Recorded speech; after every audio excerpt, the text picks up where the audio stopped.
would you believe Mike Tannenbaum? We saw the Garrett Wilson deal yesterday.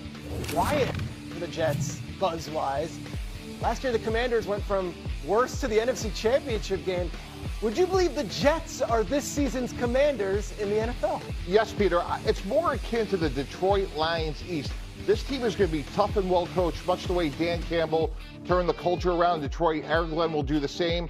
And when we think about how they had Jamal Williams and David Montgomery, think about Breece Hall, Braylon Allen, Mason Taylor, and now obviously Garrett Wilson could be a lot like Amon-Ra St. Brown. So not the highest ceiling this year, but this is going to be a transformational season. This is a new Jet era. They're going to be hard to beat. A lot of Lions blood now in that building in Florham Park. Do you agree with Mike Tannenbaum that the Jets are going to be the Lions of the East, Dan?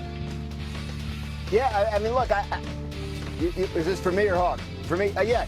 I think the Jets could be a good team. I think the difference between them and the Commanders last year is how much the Commanders leaned on Jayden Daniels' ability to elevate them in the fourth quarters of games and on third and fourth down. We haven't necessarily seen Justin Fields be that player in his career, but if there's another level for him to get to and they can get him there, then sure, it's very exciting. Hawk, are you in on the Jets as well? Oh, man, if you're saying the Lions of the East, is that year one when Dan Campbell came, or year two? Yeah, that's not good. There's still a lot of questions around Justin Fields. He's 26, and I'm not against Justin Fields. New offense, new organization. He's the same age as Jalen Hurts. So, you know, that old saying that it's getting late early, he's getting young pretty old. Like, it's time now. And, you know, I don't know. It's a lot of questions, Mike T. I don't know. That's a tough one. Yeah. Now, wait a second. Now, 26 is right when you think about Geno Smith, Baker Mayfield. Those guys took 3-4 teams to get to where they wanted to go. So, again, I don't think the end of Justin Fields' career has been written yet. Okay. Yeah. Graz. No one's saying that. That was not my point. I'm just saying to put them in the same class as the Lions a year ago, we might be jumping the gun a little bit. Fair enough. Fair. Graz, we're going to go to the Dallas Cowboys here, NFC East. Would you believe that Dak will lead the Cowboys to the NFC Championship game? No, Peter, because this is a thing that hasn't happened in 30 years. I mean, you talk about January 1996. Dak Prescott was 2 years old. Andrew Hawkins was 9 years old. Mike Tannenbaum was going to law school at Tulane and working for the Saints. You, I believe, Peter, were riding your bike around Freehold, New Jersey and getting into shenanigans as a 12 or 13-year-old. Look, could it happen? Sure, but I'm not going to believe the Cowboys in the NFC Championship game until we see it. It has not happened in 30 years. Yes, I was walking around the Freehold Raceway Mall in a starter jacket, Dan. The last time the Cowboys were in an NFC Championship game.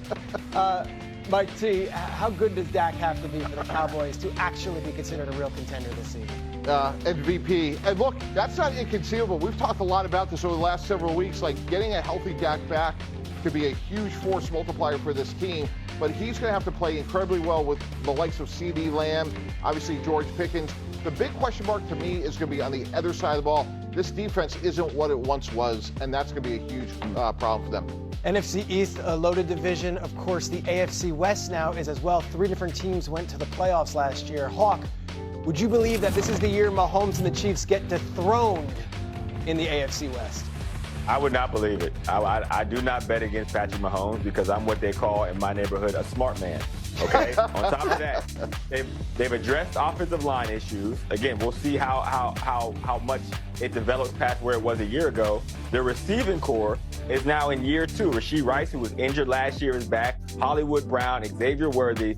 I think they will be a lot better, and that some of that pressure will be taken off Travis Kelce to be the focal point of the receiving offense. Okay, let's get back to the list that everyone's buzzing about around sports media this week. It's the top 10 quarterbacks list. We know our Jeremy Fowler compiled this by speaking anonymously to 50 different NFL scouts, executives, and coaches. It's Mahomes, it's Allen, it's Burrow, it's Lamar. They're all in the top 5.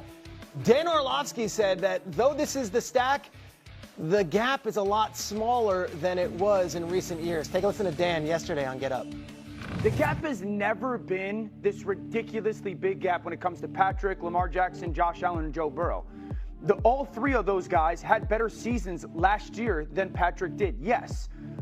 But there is the reality that Patrick, not once, not twice, but 3 or 4 times, has played his absolute best when it's been needed the most.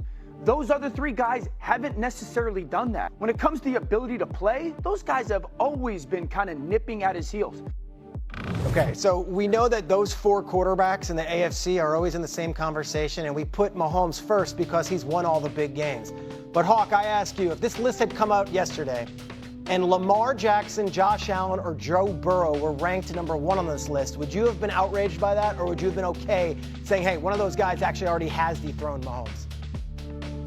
I wouldn't be outraged. I think you can make a case for any of those quarterbacks. To Dan's point, they're all not just talented, they are elite. They are like historical when we look back at this era of football. They are the reason why we're okay moving on from our last tier of quarterbacks, the Tom Brady's, Aaron Rodgers, Drew Brees, Manning's, etc. Now, that being said, when you're in that tier now, you're being judged off of Super Bowls or your ability to get there now. Because that's what Patrick Mahomes does special. Like, you can say what you want about the regular season. He can come out next year and throw for 60 touchdowns. We will not care unless he wins the Super Bowl. And I would say the same for all those quarterbacks. The issue is they don't have those rings under their belt the way Mahomes does, and we'll continue to say, okay, well, we know he can always get there because we've seen it.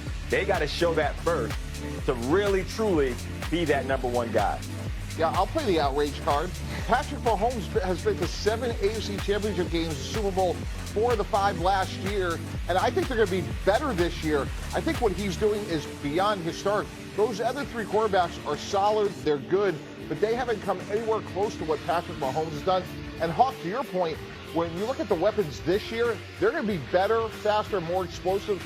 Travis Kelce is going to be a complementary part, so I would be outraged. I think Mahomes is doing something that maybe it's going to be Tom Brady. We're going to find out. But I think there's a massive gap between him and those other three quarterbacks who are good. But when we look at history and accomplishments, it's not even in the same conversation. Guys, are we not appreciating Mahomes' greatness enough?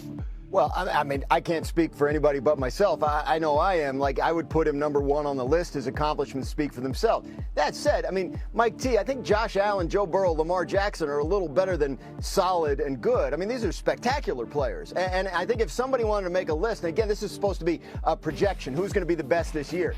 Somebody wanted to make a list and said to me, like, I think Joe Burrow is going to have the best year of all these guys, or Josh Allen or Lamar Jackson. Yeah, I could get behind that, but the way we judge quarterbacks, for better or for worse, is by championships and by do they elevate their team in the biggest moments. The fact that Patrick Mahomes has done that, to your point, a half a dozen times at least that we can think of off the top of our heads in the biggest games, separates him. The talent level, what they do, how accurate they are, how athletic they are, you can nitpick. But because of what he has accomplished, he deserves to hold this top spot. All right, Mike T, I got to ask you, you've got these three different quarterbacks that are nipping at his heels. You've got Burrow, you've got Allen, you've got Jackson. It's July 15th, I understand that. Which one of these quarterbacks has the best shot of usurping Mahomes? Josh Allen of 2024. As Coach Belichick always used to say, oftentimes in pro football, teams will lose games before you ever have to win them. The way Josh Allen played, the way Sean McDermott had that team playing, they never beat themselves when you look at sacks and interceptions.